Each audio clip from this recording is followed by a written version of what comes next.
CXO Community. Gracias a Ricardo, que como él está acostumbrado a las emergencias, y esto era una emergencia, dijo no hay ningún problema, lo solucionamos, así que como contingencia espectacular. Muy bien. El próximo bloque entonces es pasos básicos para la reducción del riesgo en el ámbito público y privado. Ricardo Nievas, licenciado en seguridad por el IUFA, es especialista en gestión de emergencias desde el año 1999. Durante los años 2008 y 2009 fue asesor en la subsecretaría de la Ciudad de Buenos Aires, es subcomisario retirado de bomberos de la Policía Federal Argentina y es instructor certificado por la Office of Foreign Disaster Assistance, que es una oficina de asistencia a todo lo que es desastres. Ricardo, por favor.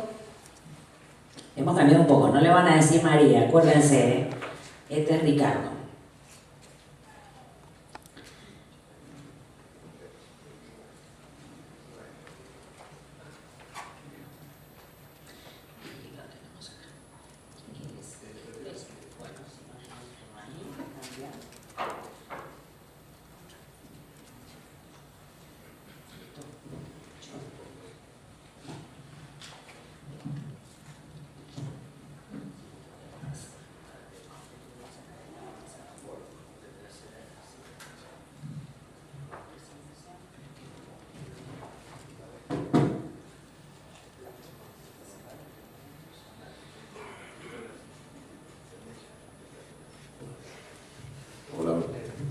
Buenos días, si me dicen buena María, ¿no? No hay problema. De noche, si es de noche no hay ningún problema.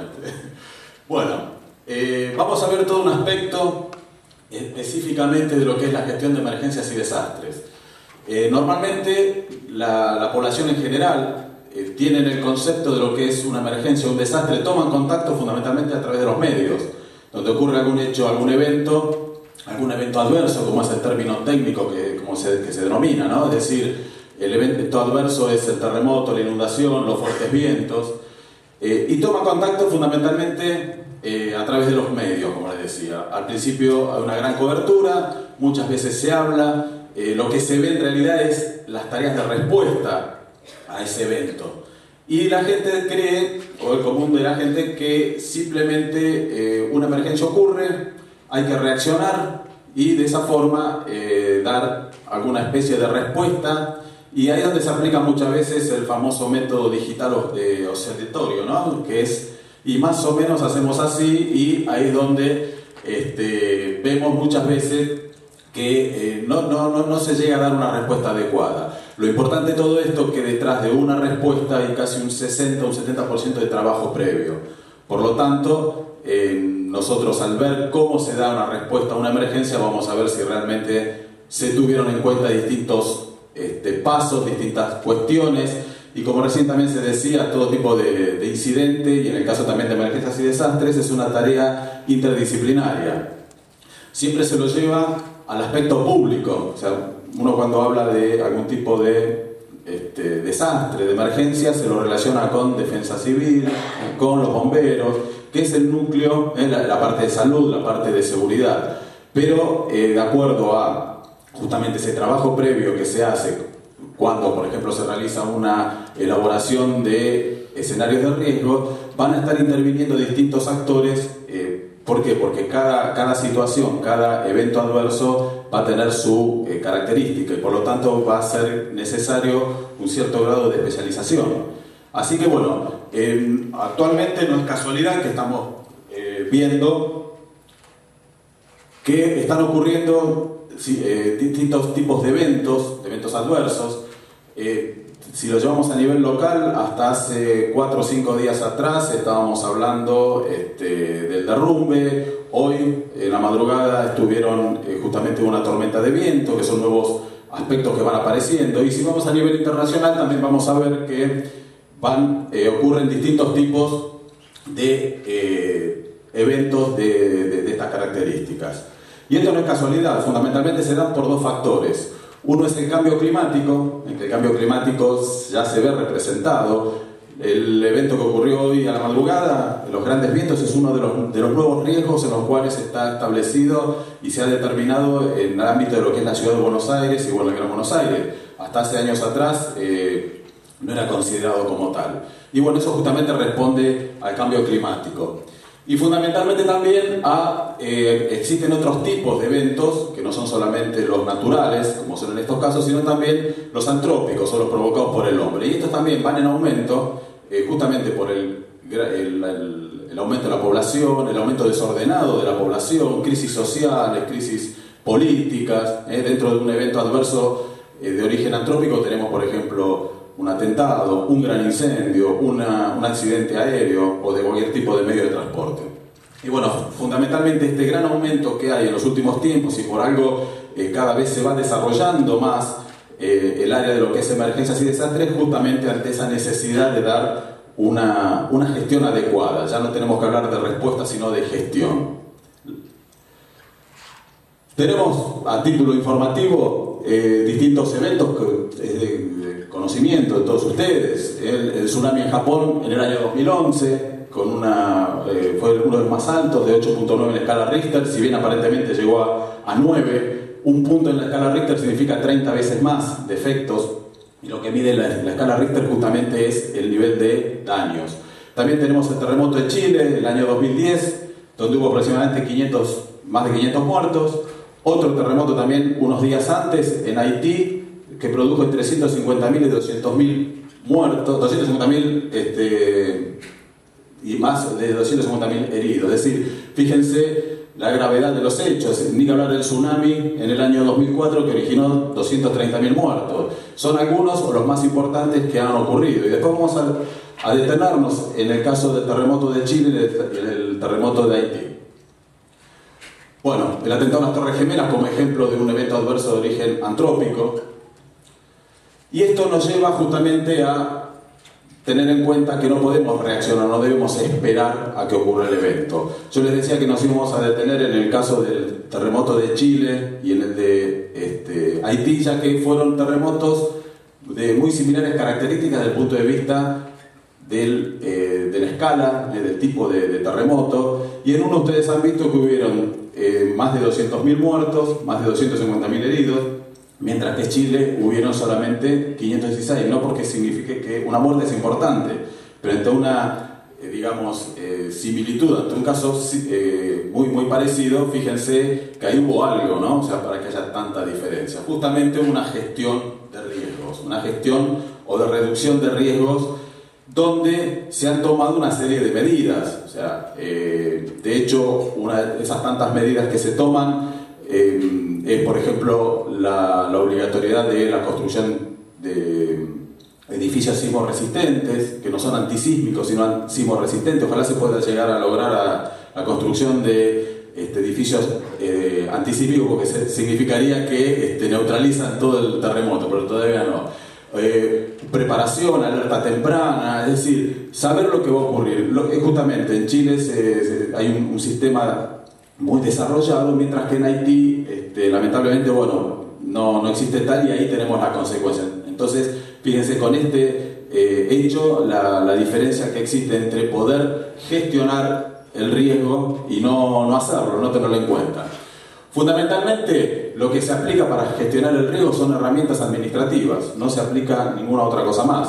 Como bien dice ahí, la gestión del riesgo es un componente del sistema social. Hablamos de sistema social, ¿por qué? Porque no solamente constituye a un individuo, sino también puede constituir a nivel de una población, y también es aplicable, por supuesto, a una empresa. Está constituida, hay un sistema social el cual la componen. Y justamente lo que hay que lograr es un proceso eficiente de planificación, organización, dirección y control. Esos son los 4 pasos fundamentales en la administración. Es decir, nosotros podemos aplicar, si bien tal vez parezca que es imposible, pero se puede aplicar un aspecto administrativo justamente o de administración a todo lo que tiene que ver con la gestión de emergencias y desastres. Y se basan fundamentalmente en estos 2 aspectos, tanto las áreas como los componentes. O sea, nosotros podemos tomar primero un área en la cual posee distintos componentes, y a partir de allí nosotros vamos a poder trabajar y poder administrar. Desde ya que esto no es, una labor que se va desarrollando de un día para el otro. Es todo un proceso, es un proceso constante, es un proceso que se va a ir justamente modificando, optimizando. Nosotros vamos a ver que fundamentalmente lo que hacemos es planificar. Nosotros vamos a planificar desde la teoría. Cuando vamos a la práctica, bueno, tal vez nos damos cuenta que hubo un error y eso nos permite justamente, ya sea en la parte del control, como que sería en el caso de, por ejemplo, cuando se realizan los distintos simulacros, poder identificarlo y no esperar y darnos cuenta justamente en el momento de la emergencia. Estas áreas y componentes, lo primero que vamos a establecer es el análisis de riesgos. Con lo primero tenemos que saber dónde estamos parados, cuáles son estas, como bien dice ahí, los componentes, es el estudio de las amenazas y las vulnerabilidades, es decir, a qué amenazas estamos expuestos. Amenaza, bueno, desde el punto de vista, yo les voy a estar dando algunos términos de cómo se aplican desde el punto de vista de la gestión de emergencias y desastres. Tal vez en otros campos tienen otro, no digo otro significado, pero se lo ve desde otra visión, digamos, ¿no? Las amenazas es algo que es externo a ese sujeto, a ese objeto, que nos va a traer como consecuencias. Algo bueno o algo malo, seguramente algo malo, ¿no? Por supuesto, si no sería una amenaza. La amenaza estaría representada, dando los ejemplos que vimos anteriormente, por la inundación, las grandes, los terremotos, las posibilidades que hayan de desbordes sociales, problemas sociales. Y siempre que tenemos una amenaza, existe una vulnerabilidad, es decir, nosotros vamos a ser más o menos vulnerables a esa amenaza.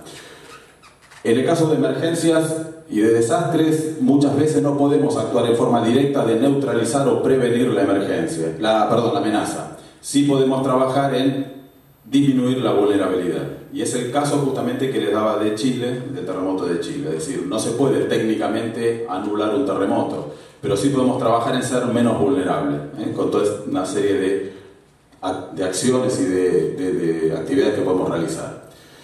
Entonces, el análisis de riesgo fundamentalmente es saber cuáles son esas amenazas, cuán vulnerables somos, para pasar, una vez que tenemos identificado, justamente esto es lo que se hace a nivel de una población, por ejemplo, es determinar o establecer primero un grupo técnico de gestión de riesgos, ya que van a estar formando parte especialistas. O sea, yo puedo ser un excelente bombero, pero desde el punto de vista, no sé, de algún tipo de actividad específica, como puede ser si estamos frente al riesgo de una emergencia radiológica o de algún tipo de, digamos, emergencia específica, o desde el punto de vista también de algún tipo de enfermedad.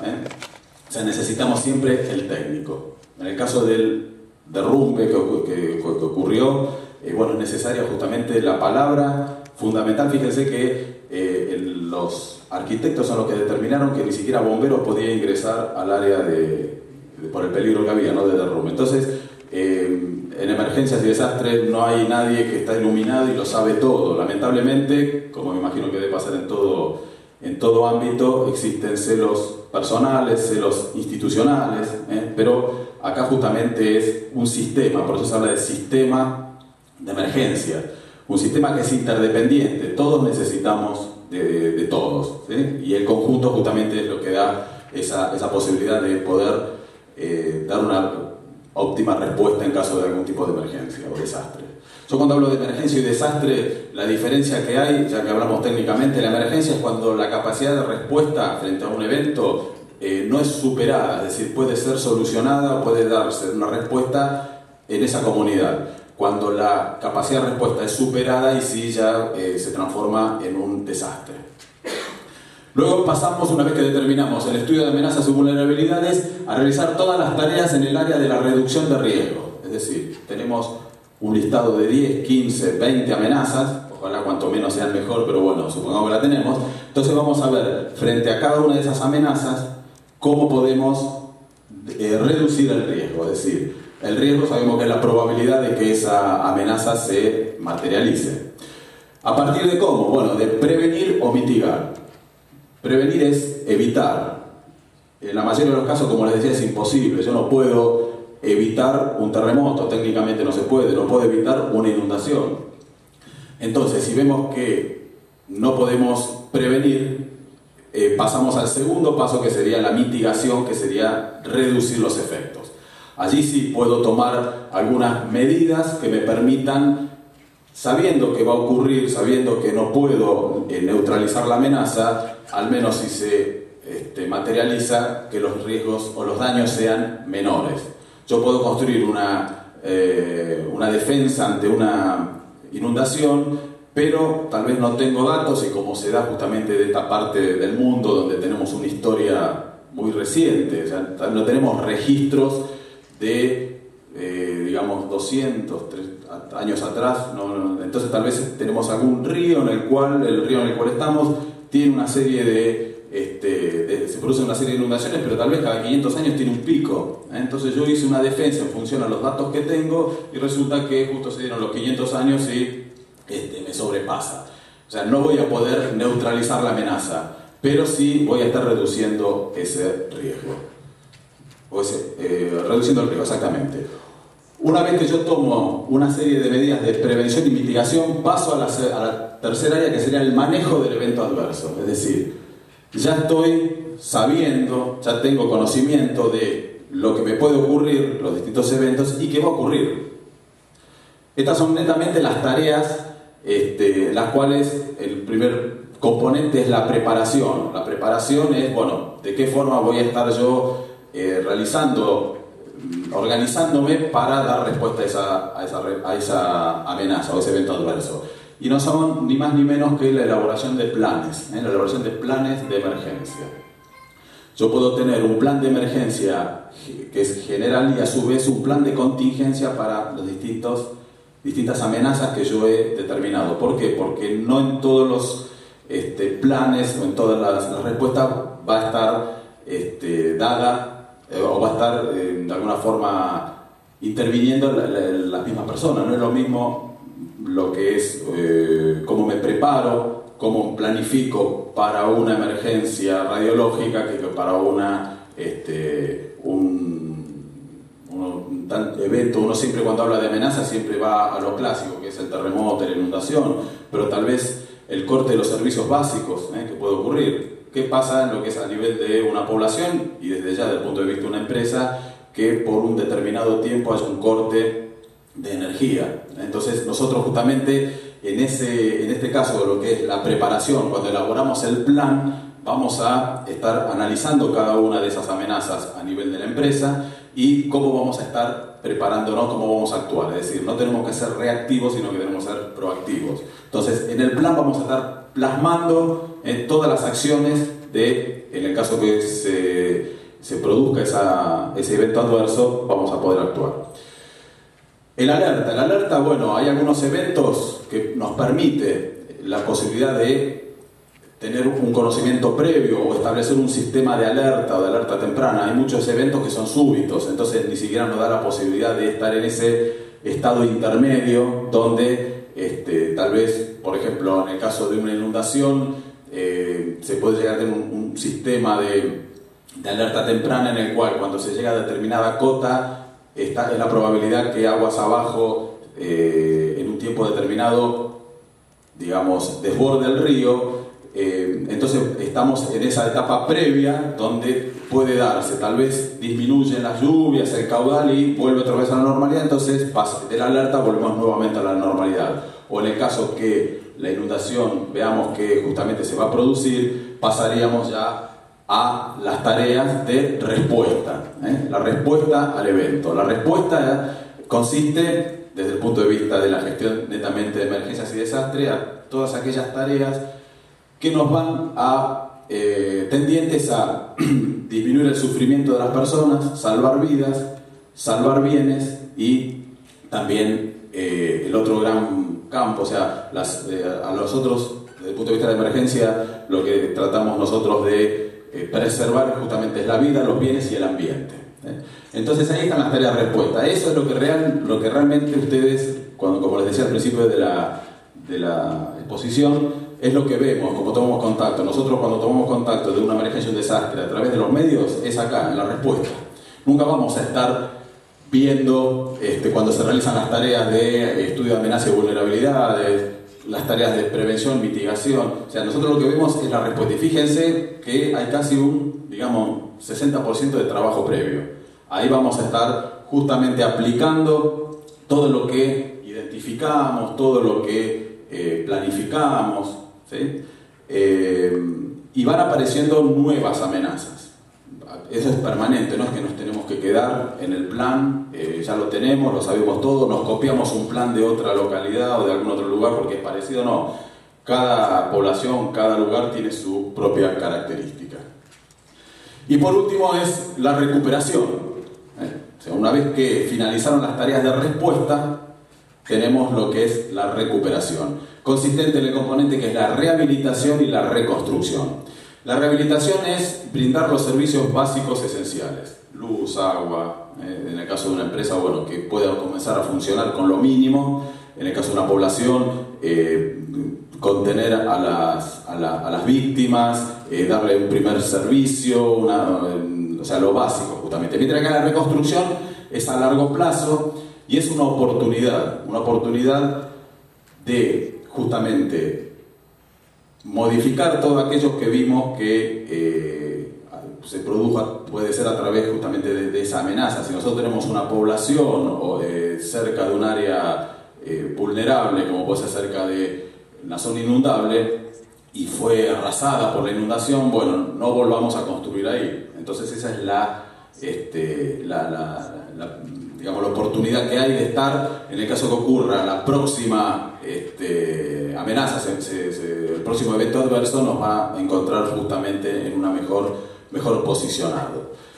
Este es todo el proceso administrativo que se puede realizar. Es decir, fíjense que normalmente lo que uno piensa es decir, bueno, compremos más autobombas, tengamos más ambulancias, bueno, tal vez es necesario otros elementos hasta de coordinación. Muchas veces también se tiene en cuenta que no se tienen medios. Yo les voy a contar un caso particular que me tocó vivir a mí, y lo cuento no por una cuestión de decir qué bárbaro, qué visión que tuve, sino que terminé hasta sorprendido yo mismo. Yo en el año 98 estuve castigado en el Centro Atómico Bariloche, una dependencia que tiene Policía Federal allá, y justo fue la época de los incendios forestales. Entonces, la primera amenaza que hice yo, lo primero fue, a ver, ¿cuál es la amenaza más importante que tenemos justamente en ese caso? Bueno, los incendios forestales. Para cómo el Centro Atómico Bariloche está en una posición, no sé si conocen, en el kilómetro 9, al lado de la Escuela Militar de Montaña, los vientos predominan del oeste, está como en una superficie, está un poco más alto. Eso desde el punto de vista de incendios forestales favorece justamente la propagación. Y yo tenía 3 bomberos de guardia, más otros 6 que tenía, digamos, que estaban francos. Yo los podía convocar, por supuesto, pero de repente digo, encima los incendios forestales son una de las tareas de respuesta que mayor movimiento, tanto personal como material, demandan. Entonces, bueno, lo primero que hice fue mirar alrededor. Al lado está la Escuela Militar de Montaña. Todo bombero que quiere, agua. Entonces, yo sabía que ahí tenían un buen sistema de incendios, una red de incendios, tanque elevado. Entonces fui para ver si podía contar, en el caso de incendio, con esa red. Cuando voy, me atienden y me dicen, la verdad que nos viene bárbaro, porque yo tengo 10 soldados todos los días que están como bomberos, con elementos que me brindaron, justamente había estado la Secretaría de Ambiente antes, tiene unas mangueras, unas bombas que la verdad ni las sabemos manejar. ¿Ustedes nos pueden capacitar? Bueno, vinieron. Además, tenemos un camión con un cisterna, tal vez les sirve, bárbaro. O sea, se sumaron, yo ya sumé ahí un recurso.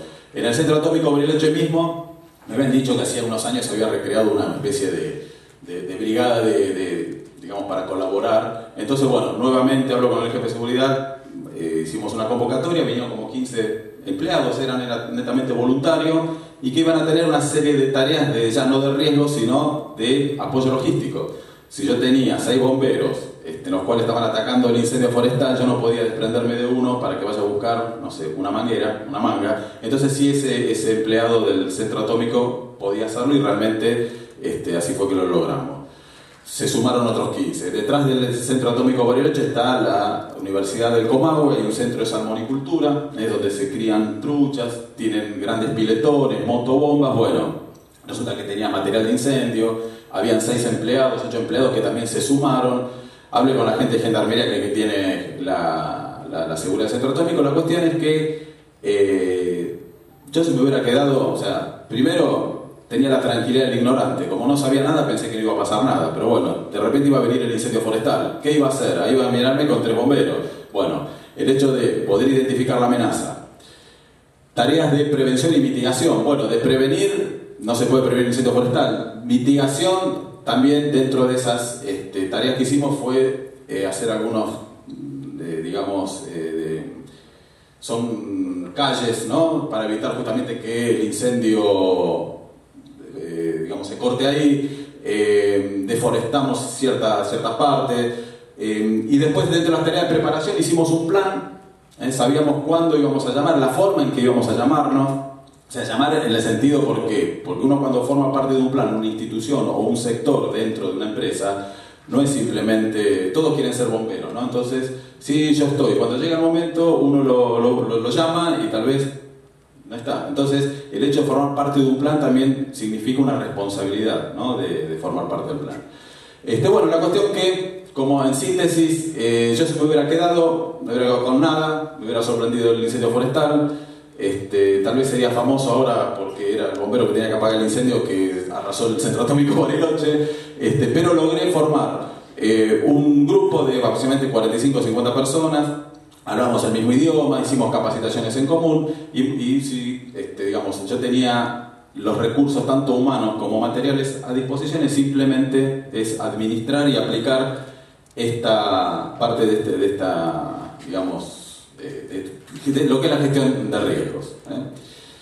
Bueno, rápidamente, acá yo tenía un poco la definición de lo que era el análisis de riesgo, ¿no? Que es justamente tratar de identificar cuáles son las amenazas a las cuales estamos expuestos y cuáles son nuestras vulnerabilidades, cómo estamos nosotros parados frente a esas amenazas. La reducción de riesgo, todas aquellas tareas dirigidas a eliminar o disminuir el riesgo, es la otra etapa. Mitigar las consecuencias. O sea, nosotros ya vamos pasando, fíjense que en este cuadro nosotros tenemos desde identificar el riesgo, después cada vez nos vamos acercando más a que sabemos que va a ocurrir el evento. Y acá estamos en la respuesta, o sea, cada vez nos vamos preparando sabiendo que el evento es imposible de evitar. Eso justamente son esas tareas que hacemos, en principio, de identificación, luego de reducción, de manejo, cuando ocurren, bueno, de qué forma vamos a estar, vamos a tratar de salvar vidas, salvar bienes y el ambiente. La recuperación, justamente el proceso de restablecimiento de las condiciones normales a la comunidad. Tenemos que tratar de llegar lo más, los primeros tiempos. Lo que es muchas veces ayuda humanitaria, que también eso es a nivel de grandes eventos, que viene la ayuda internacional, muchas veces la ayuda internacional tiene que hasta estar coordinada. Se dieron casos, creo que fue en Honduras, en un gran huracán que hubo, donde donaron no sé qué cantidad de toneladas de leche en polvo, y resulta que Honduras es un país productor lácteo y era tantas las toneladas de leche en polvo que donaron que la producción bajó. Entonces también hay que tener en cuenta y no solamente las tareas de respuesta, sino también las de recuperación. O muchas veces también cuando ocurre algún daño a nivel de una población y es necesario reconstruirla, se dispone muchas veces del dinero y la compra de elementos se hacen fuera de esa población, y realmente lo que hay que hacer es tratar de volver lo antes posible a la normalidad de esa población, y tal vez esos elementos sí los encontramos disponibles, y de alguna forma es ayudar a que comience nuevamente a nivel de las empresas locales tener una inyección de dinero para esta reconstrucción.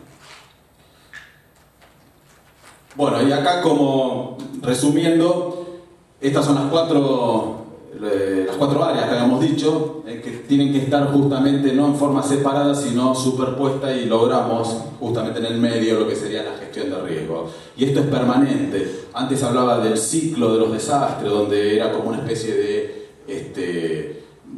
una secuencia donde terminaba y empezaba, ¿no? Bueno, esto justamente es en forma permanente, o sea, es un trabajo que hay que hacer, que se tiene que llevar a cabo en forma coordinada, se tiene que tener la la conciencia de que un evento puede ocurrir, o sea, nadie quiere que vivir una situación de peligro, pero bueno, lamentablemente no estamos expuestos a eso. Entonces, esta es una forma que podemos trabajarlo, de gestionar el riesgo.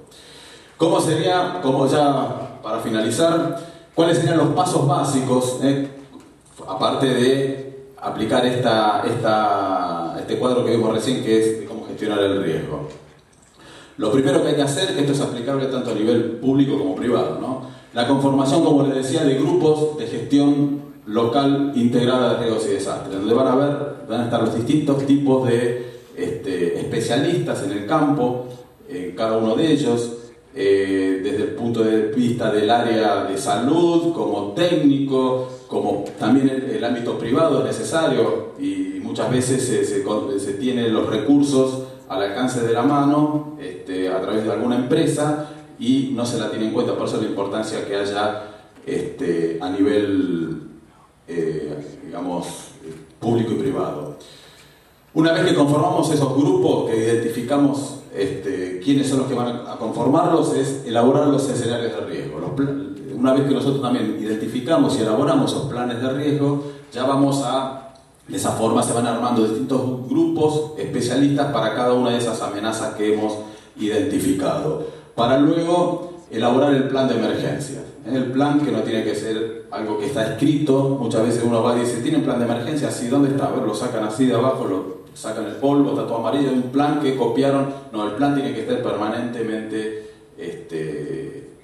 digamos, visto, practicado, elaborado, y muchas veces se toman los simulacros, que esa es otra cosa, ¿no? O sea, el simulacro es la oportunidad que tenemos de ver si ese plan es el correcto, porque nosotros, como les decía anteriormente, lo elaboramos desde la teoría. Yo me acuerdo, otro ejemplo, yo estaba en un cuartel allá cerca, en Versalles, y había un laboratorio medicinal cerca, internacional, o sea, donde la seguridad la tienen muy en cuenta, y nos habían convocado para justamente poner en prueba el plan. Habíamos ido previamente, nos habían explicado, hasta nos habían dicho la entrada, por dónde debíamos ingresar, todo espectacular. Hacemos el simulacro. Cuando hacemos el simulacro, practicamos todo. Cuando vamos a entrar, resulta que el autobomba era más grande que la entrada que nos habían dado. Y eso es bueno que salga en el simulacro. Imagínense si ocurre en la emergencia. Y tiene que salir mal, los simulacros tienen que salir mal. Cuando salen bien es porque está todo arreglado, ese día viene más gente de la que tiene que haber. Muchas veces el simulacro se transforma en un espectáculo, más que otra cosa. Entonces deja digamos, de cumplir su función. Una vez que establecemos los planes, establecemos los protocolos de actuación. En los protocolos de actuación es justamente esa responsabilidad y esa obligación que cada uno de los integrantes de ese plan tienen para intervenir. Esto es a nivel público, ya sea bomberos, salud, como también a nivel, si se realiza algún tipo de plan a nivel de una empresa, los distintos sectores que intervendrían. O sea, la obligatoriedad y la forma, o sea, es un poco el ponernos de acuerdo cuándo vamos a estar determinando la aplicación del plan. Yo cuando estuve en Ciudad de Buenos Aires estuve también trabajando en el protocolo para manejo de cadáveres en situación de emergencia. Ocurrió, por supuesto, después de Cromañón, donde hubo gran cantidad de cadáveres, y hay que hacer todo un manejo, ¿no? Es decir, manejo en el buen sentido, pero no es más ni menos que una actividad netamente de logística. Y nosotros ahí establecimos, estuvimos trabajando con gente del Cuerpo Médico Forense, del cementerio de Chacarita, y bueno, entonces ahí comenzamos a decir, bueno, ¿cuándo digamos, queda superada la capacidad de la morgue judicial? Bueno, ¿por qué? Porque tienen su trabajo normal. Es un tema hermoso, ¿no? Le estoy dando un ejemplo espectacular, pero bueno. Resulta que si de repente vienen más, en ese momento, estoy hablando hace 2 años atrás, más de, creo que eran 30 cuerpos, 30 cadáveres, ya queda superada la capacidad de respuesta digamos, de lo que es acá la morgue judicial. Estuvimos averiguando, bueno, qué hacer, porque también hay que tener mucha imaginación en esos casos, ¿no? Porque uno tiene que dar respuesta. Yo cuando era bombero llegaba y yo tenía que dar respuesta. Yo no podía decir, llamémoslo bombero porque yo era el bombero. Entonces, bueno, tenemos que empezar a imaginar y tener una gran capacidad de, no digo digamos, de improvisación, pero sí. Bueno, la cuestión es que esa capacidad, primero que nos sirvió para saber que el punto de corte, o sea, cuándo se iba a poner en funcionamiento el plan de manejo de cadáveres, era cuando superaba más de los 20 cuerpos. O sea, eso, fíjese la importancia de coordinar, ¿no? De coordinar justamente, y eso está establecido, y no tiene que ser algo de palabras, sino tiene que ser algo escrito, tiene que ser un documento. Si un evento ocurre en más de 20 cuerpos, ya se pone en funcionamiento el plan de manejo de cadáveres. Entonces son datos que es importante, y esa coordinación. Bueno, la cuestión es que empezamos a ver dónde había otro lugar que pudiera llegar a tener capacidad para los cuerpos. Habían dicho que en el Departamento Judicial de Lomas de Zamora tienen ahí una morgue importante.